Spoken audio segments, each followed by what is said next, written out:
coach of Blair Academy basketball.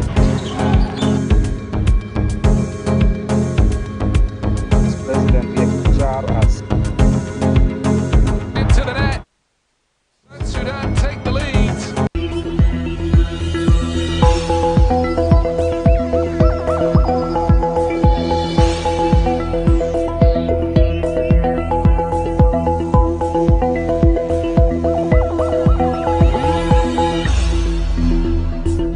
President Kiir arrives in Addis Ababa for discussion on justice for Africans through reparations. South Sudan declares open door policy for refugees.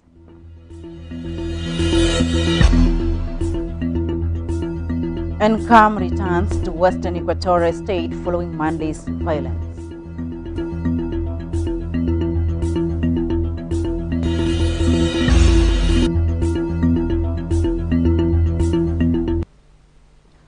Good afternoon. It is 15th of February 2025 and welcome you to SSBC Afternoon News.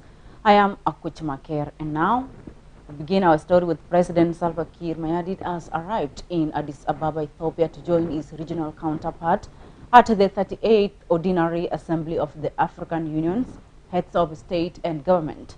The summit theme, Justice for Africans Through Reparations, will focus on advancing reparatory justice and fostering racial healing across the continent. We have the report.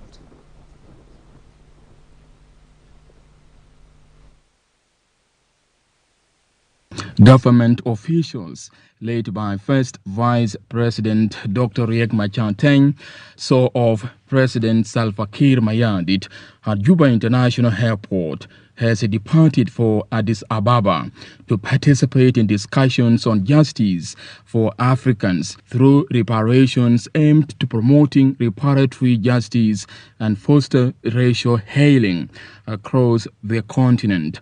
In a media statement, Presidential Press Secretary Lilia Martin Maniel confirmed that President Kiir will engage in a series of sideline meetings with other leaders, including United Nations Secretary General Antonio Guterres, to discussing the country's peace process and the humanitarian situation triggered by the ongoing war in Sudan, which has forced thousands of refugees to seek shelter in the country. President Kiir's participation in the summit underscores the country's commitment to regional cooperation with a focus on peace, security, and economic development. During the assembly, member states will also elect a new chairperson, deputy chairperson, and commissioners for the African Union Commission. His Excellency President Salva Kiir Mayardit traveled to the Ethiopian capital Addis Ababa this afternoon to attend the 38th African Union Head of State Summit. This is also an election year for the Union. The chairmanship of the Union is expected to go to the Eastern African region. The East African Community, under the chairmanship of then President Salva Kiir Mayardit, nominated Honorable Raila Odinga, former Prime Minister of Kenya, to be the flag bearer for the East African bloc. Of course, there's the Djibouti and Madagascar who are vying for the seat as well. His Excellency President Salva Kiir Mayardit is expected to meet. His Excellency President Salva Kiir Mayardit will also have side meetings, most notable with the United Nations boss, Antonio Guterres. They'll be able to discuss issues, the peace processes in South Sudan, including Tumaini, and he will be able to discuss with His Excellency the Sudanese refugees who are here in South Sudan. And also he'll be able to discuss with His Excellency issues to do with climate change. In other news, President Kiir has arrived in Addis Ababa for the 38th African Union Summit, which will deliberate on justice for Africans through reparations. Meanwhile, Kenya's former Prime Minister Raila Odinga, Djibouti's Foreign Minister Mahmoud Ali Yusuf, and Madagascar's Richard Randrianmadrato are the front runners in the race for the position of African Union chairperson. Reporting for SSBC News, Mathiang Joseph.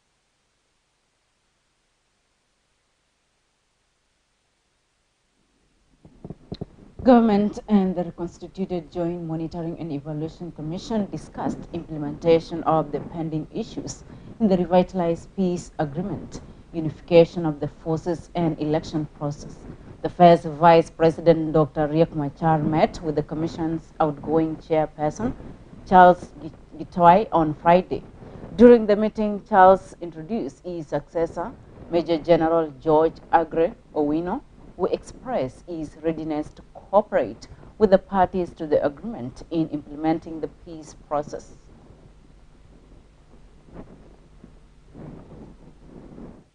We also discussed the pending issues, and mainly we focused on what is important going forward.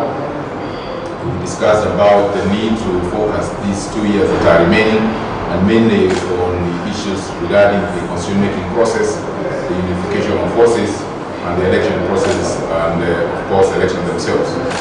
We also discussed the recent events in Western Equatoria State and also in Nasir region, and His Excellency assured us that these issues have been discussing in the session of the President, and we will resolve them.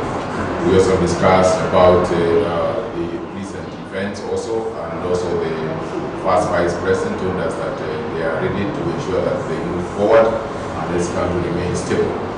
We brought me to meet the first Vice President and we had a fruitful discussion on the way forward, looking at the barriers that are yet to be covered. And I want to be grateful that the outgoing chair, that's one of the affiliates, has covered up the ground. I hope to take up from there and move the whole process forward. So I thank him very much as he leaves, but we will continue. Vice President Josephine Lagu has called for unity among South Sudanese women. Josephine made the call on Friday while addressing the ongoing National Women Conference. As IUL reports, Vice President Rebecca Nyandeng Demabur congratulated Josephine upon her appointment as the Vice President and Chairperson of Service Cluster.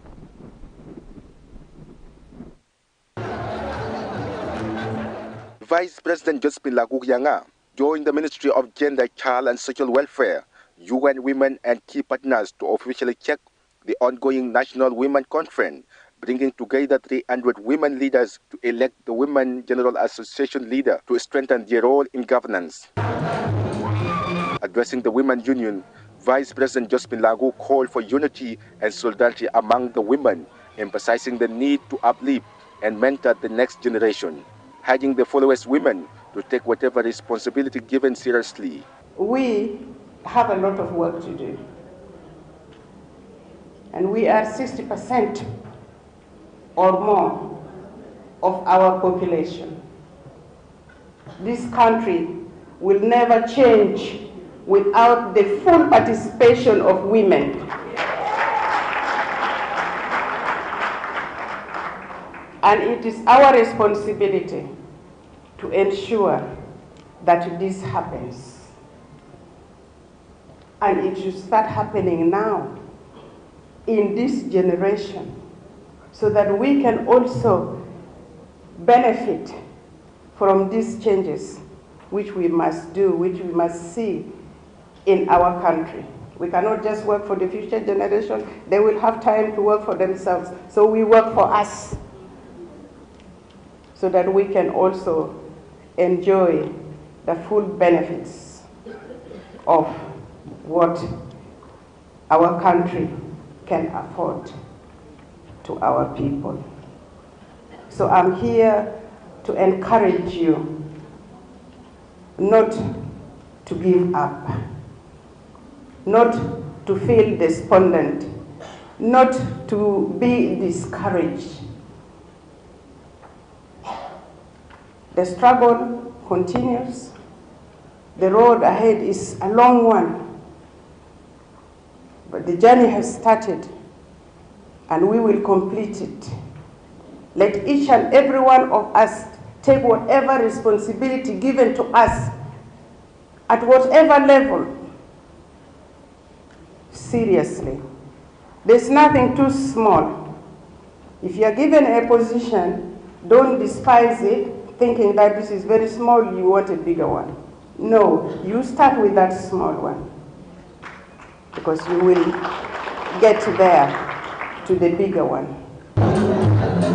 The Minister of Gender, Child and Social Welfare, Haya Benjamin Warile, indicated the Vice President as the union is on second day process of the election, adding that the platform served for women to strategize their participation in the permanent constitution-making process and upcoming election.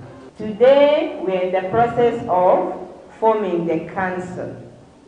Your Excellency, what is happening is every state and the administrative area are bringing one member.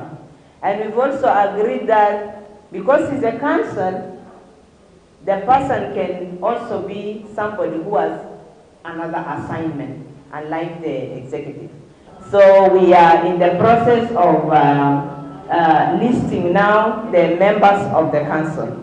So we are honored with your presence, and I'm happy you're going to be witnessing that, so that when you go to the presidency, you should also be able to present the union at the presidency level, but also... In related development, Vice President Josephine Lagu-Yanga received Vice President Rebecca Nyandeng Damabur at her residential area in Juba on Friday. The visit aimed at congratulating Josephine Lagu-Yanga on her appointment as Vice President and Chairperson of Service Delivery Cluster. Ayuading Arob, and this is SSBC News. Somali Ambassador Jama Ansan Khalif expresses his country's support to peace and stability in South Sudan. The Somali diplomat stated this following his meeting with Vice President Rebecca Nyandeng Damabur in Juba, where they explore areas of cooperation between Juba and Mogadishu. Vice President of the Republic of South Sudan, Rebecca Grant, and we discussed very important issues between our two nations in terms of trade, security, culture, and a lot of other things as well. So we really enjoyed every minute we have been at our esteemed office, and we learned a lot from her, and we discussed, like I said, issues that we can strengthen our relations in our two brother states, nations as well. So it was very fruitful discussions, and we're hoping to continue to have more in the future. We also discussed that we have a very big Somali business community here, and that we have been doing well. So of course there are some issues involved in it. We are always going to work together moving forward. We also discussed some other issues about how serious we are to stand with South Sudan government in terms of security, help if we can, anything for them to reach a peaceful election that is assigned in 2026, and also help. And now SSBC's afternoon news is going for a short break. Stay tuned, we'll come back with more stories after the break.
Welcome you back from that short break. Now to proceed with our news bulletin this afternoon. With growing hopes for improved service through effective leadership, members of parliaments representing Ayut County in Jonglei State Parliament have expressed their honor and support for the appointment of Hui Chang as Presidential Advisor on National Security Affairs. They believe his role will help bridge gaps in national security. The MPs acknowledge President Salva Kiir's bold decision to recognize the enduring dedication of the people of Jonglei State, particularly the Gawer community, for their contributions during the struggle for independence. During their visit, the MPs reaffirmed their commitment to fostering peace among communities in Jonglei and across South Sudan. In a media statement, Galwak Gabriel emphasized the team's unwavering support for enhancing national security efforts to ensure peace and stability, a sentiment echoed by Grace Pathot. Meanwhile, Red highlighted the importance of collaboration in addressing security challenges in Jonglei State. What do you want? Give thanks to His Excellency, the President of the Republic of South Sudan, General Salva Kiir Mayardit, for acknowledging the contribution that the Gawa community and the entire Greater has made during the liberation struggle. As the representative of the people in the Jonglei State Assembly, we register our full commitment to helping His Excellency the President and the Advisor in ensuring the peace prevail among the Jonglei State's communities.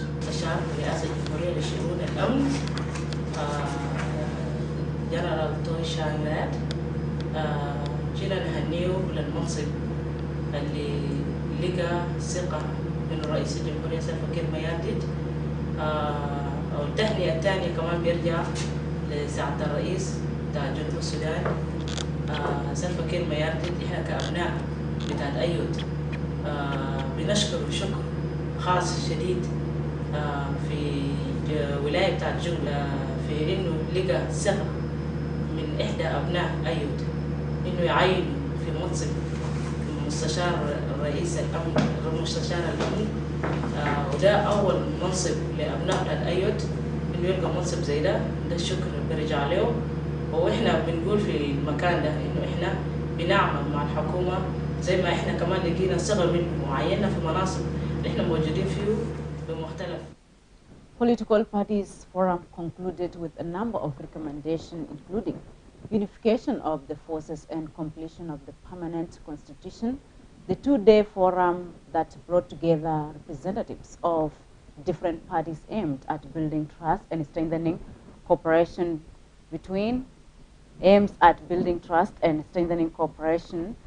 among political parties ahead of general elections. We have the report. Organized by the United Nations Mission in South Sudan, the forum aims at strengthening trust building and cooperation among various political parties ahead of the upcoming elections. As part of the recommendations, the party's members suggest for establishment of an office of political parties forum, creation of political and civic space, as well as enactment of permanent constitution. Speaking at the end of the forum, the presidential advisor Dr. Castello Garang urged the international community to support the timely conduct of the elections in 2026. It is important for us, of course, to concentrate having a constitution and getting the funds. If you don't have the funds, you will not unite the forces. If you don't have the funds, you will not write a constitution. If you don't have the funds, you will have no census. If you don't have the funds, you will not have elections.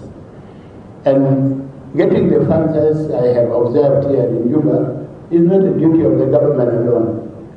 The government might even not want us to have the funds to do the thing we want to do. So all the political parties should unite and approach the friends of South Sudan to help us get the funds to hold the elections. ANMI's Chief of Political Affairs Division, Guy Bennett, reiterated ANMI's commitment in supporting areas related to the upcoming elections. Failure is not an option. You have to keep going. And the forums have kind of morphed as the situation changed. The point of this one today, as the government looks to start the extension of the transitional period in 10 days' time, is that you hear from the technical bodies. I think you heard from them, and from what I was here for, they were pretty honest. You might not like what they say, you might have different opinions what they said, but they said it and you had the chance to respond. Your job now is to provide opinions and get those messages out to the people, because you are going to represent the people as you go into an election process. Okay? Super important job. The representative of the participants, Teresa Sirisio, calls for continuous collaboration among the political parties to pave way for the elections. It's not good for a new country to continue being in a transitional period. We have to say enough is enough for the transitional period. We have to come out of it so that we have a permanent constitution whereby we can manage our administration, we can manage our economic, we can tap all the necessary economic resources that we have so that we build a strong country like any other country. The forum also recommends for representatives of different political parties to be prepared for elections. Isaac Ludori Emmanuel, SSBC News, Juba. South Sudan and Tanzania are looking forward to boost the economic ties. The foreign ministers of both nations met in Addis Ababa, Ethiopia, to discuss ways of strengthening cooperation in trade, investment, and other key economic sectors. South Sudan's Foreign Minister Ramadan Mohamed Goch highlighted the shared membership of both countries in the East African community as a crucial foundation for building strong bilateral relations, emphasizing the potential for mutual benefit through increased collaboration. Speaking to SSBC, Tanzanian Foreign Affairs Minister Mahmoud Thabit stated that the two countries have agreed to establish a joint platform for trade, economic cooperation, and exhibitions aims to promote business partnership and investment opportunities between Juba and Dodoma. We also agreed to form a joint trade and economic commission between our countries. So our brothers and sisters from South Sudan, we also agreed on forming more of business forums, Juakali exhibitions, attending the Nane Nane and Sabasaba exhibitions in Tanzania. We extended our invitation to our brothers. Authorities from Greater Pibor administrative area are calling on the government and the international organization to swiftly intervene, saying markets in Greater Pibor are out of food. Greater Pibor administrative area new chief Peter Gazulu reported this to the Minister of Information, Michael Makunloeth, on Friday when he met him on the state of affairs in his administration. Gazulu told the minister that World Food Program is now trying to send them food, but road situation is extremely terrible. The minister, however, told the chief that government will look into this issue and do all that it could to address the matter. He further briefed the chief on the recent development in the Ministry of ICT and Postal Services and plans to improve information and telecommunication in Greater Pibor administrative area.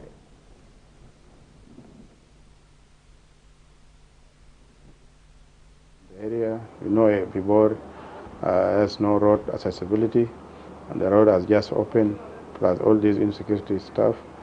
There are no food in the market, there's no food in the market, there are no medicine, there are no a lot of things, and we are now trying to see if we can double our effort for food, medicine, and other items, including building items, to go to the market. The WFP is trying to take the food, and they have not yet started. But I know they will use Pibor Road to take the food to the needy. But Capoeira, the Jebel Buma Road is still closed because of cattle raids that took place months ago.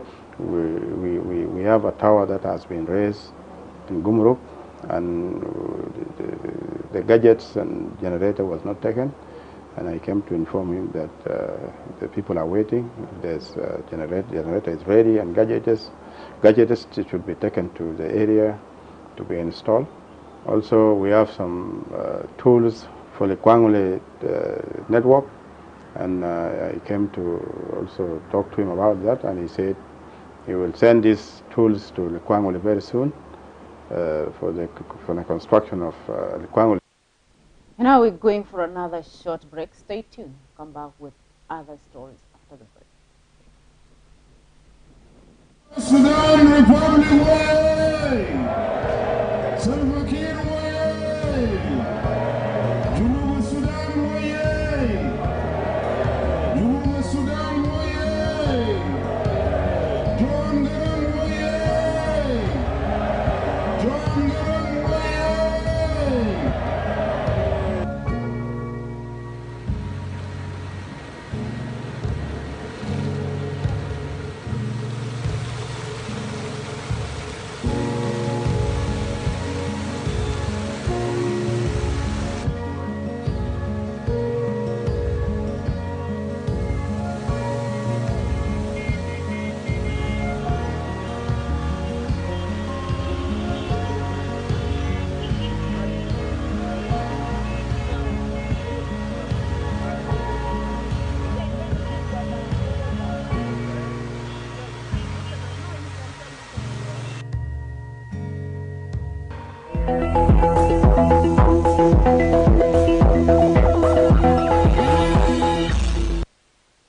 Welcome back from that short break. To proceed with our news bulletin, the Minister of Humanitarian Affairs and Disaster Management, Albilo Akwal Attack, said South Sudan has declared an open-door policy following the outbreak of the armed conflict in Sudan on 15th April 2023, adding that South Sudan received over 1 million returnees and refugees from Sudan.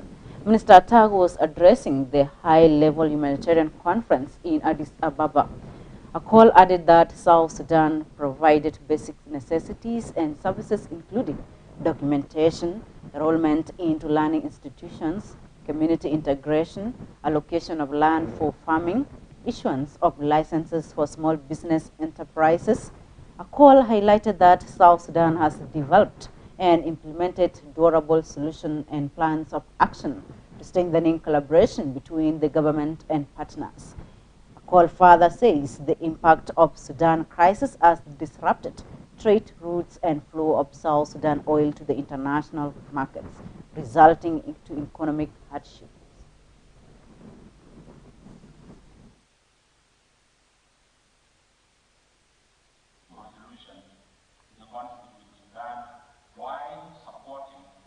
Its efforts to deliver life-saving services to the already arrived influx of refugees and returnees in its territory, especially in the areas of strengthening infrastructure in refugees hosting areas, like the completion of our own international airport, roads and bridges.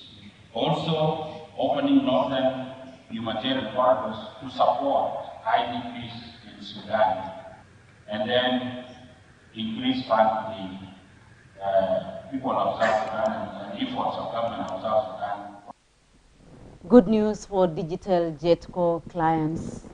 The two companies have collaborated to launch a mobile money platform known as DigitCash, which allows customers to conveniently send money, make electricity payments, withdraw cash, and purchase airtime without delay.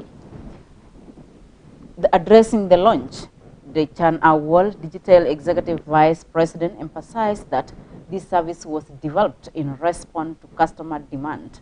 SSBC's Mathiang Joseph reports.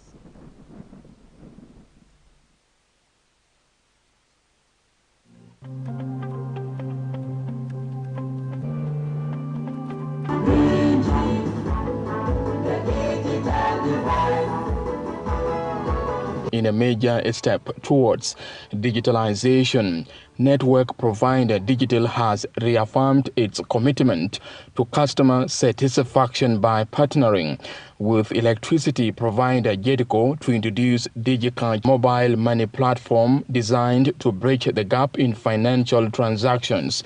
This service enables customers to pay for electricity tokens, purchase airtime, and withdraw cash directly from their mobile phones, eliminating the need for physical visits to the bank. This initiative is expected to reduce the risk of carrying large sums of cash, particularly as the South Sudanese pound continues to depreciate against the US dollar, forcing customers to transport huge amounts of money to Jericho payment centers, making them vulnerable to robbery. Speaking at the launch, Digital's Executive Vice President Dichan Awol congratulated customers on this milestone, acknowledging that their demand and support have been instrumental in driving this digital transformation in the country. Now, your SIM card is going to be bank account as well. You can see how easy technology makes life to be. And we'll continue to do that. As my colleague Wilson mentioned, we want to tailor our services and products to the need of the people.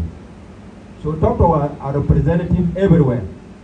We are operating in 8 out of 10 states in South Sudan. And also, offices close sometimes. Even digital doesn't work 24 hours, 7 days a week. So JETCO also have to rest. So on Sundays, when the office is closed, then you can use mobile money platform to buy JETCO token. So I urge all of you, make sure your entities, your family, take advantage of this opportunity. It will make life easier and it's relatively cheaper. It will save time.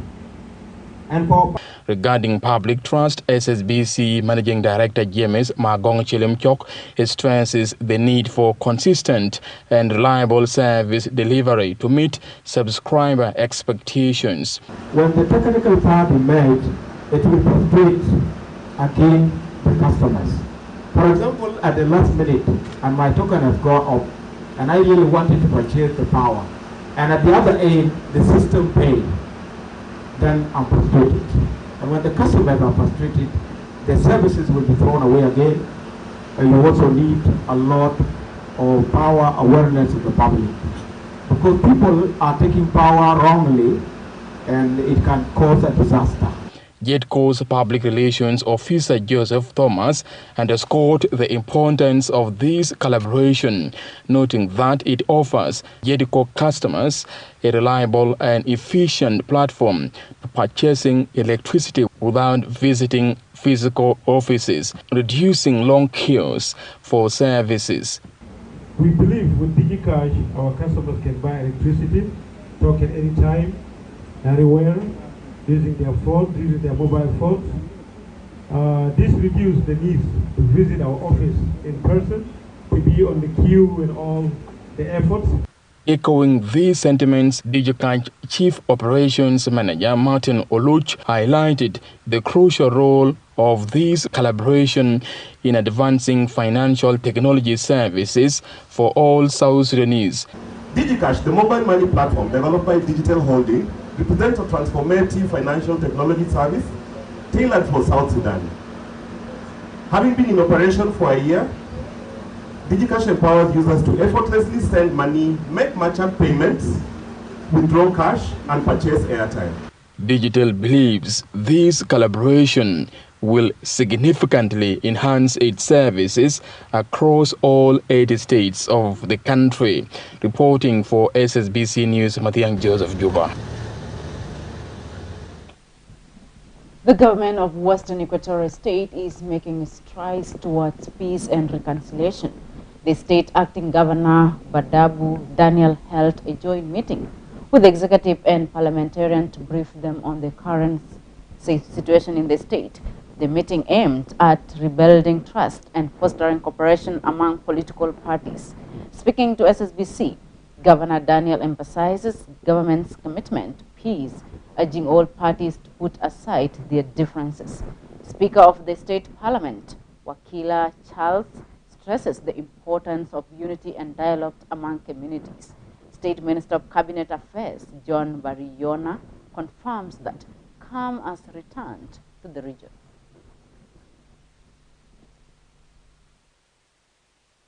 We have discussed the issues of how we are going to start work on Monday and how everybody should go to their offices. And also on top of this is how we can protect our brother from the SPLM-IO who are feeling threatened and who are fearing, and we are building trust and restoring hope in them. Members are coming, reporting, and now, up to today, the parliament is not yet officially open. So some of the members, they have taken the opportunity to go and cultivate, because sitting just like that, and they have families, it becomes difficult for them. Some are outside the station, some are in Juba, in Mundri, so transport issue becomes also problem. Let us start new page and reconcile. We are Western Equatorians, we are all brothers and sisters. We don't need to keep things too long for us. We need to build our country. We need to restore peace in our. Medical workers have been awarded certificates after completing diploma program in nursing, midwifery and clinic expertise at Kwajuk Health Science Institute in Warrap State. Speaking on behalf of the government, State Minister of Local Government and Law Enforcement Agency, Eli Mawien, unveils government plans to enhancing capacity development programs to strengthen healthcare services. The principal of Kwajuk Health Science Institute, Dr. Ngot, expresses their continued efforts to develop the capacity of health workers for effective services delivery.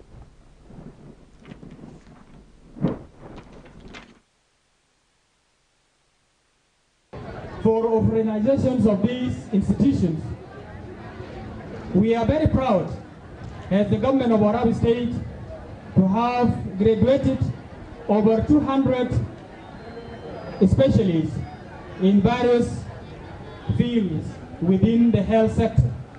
We are very proud. And today, government of Warrap State is very pleased to have this number that will participate in services delivery in Warrap State. Indeed, Warrap possesses many graduates, and that one will not allow Warrap to stay without encouraging the young generations to continue in field of education. Significant occasion, that is the graduation of our 4 batches of health care professionals or health volunteers. We have graduated today 5 departments, that is register, midwifery, register nursing, clinical medicine, of a total almost 100 today. Other graduates have not coped up. Some may be to do to far distance or economical crisis. And that story finally brings us to the end of our afternoon news. On behalf of the team, I am Akuch Maker. And we thank you for joining us this afternoon. Stay tuned and enjoy the rest of the program coming up after. Bye-bye.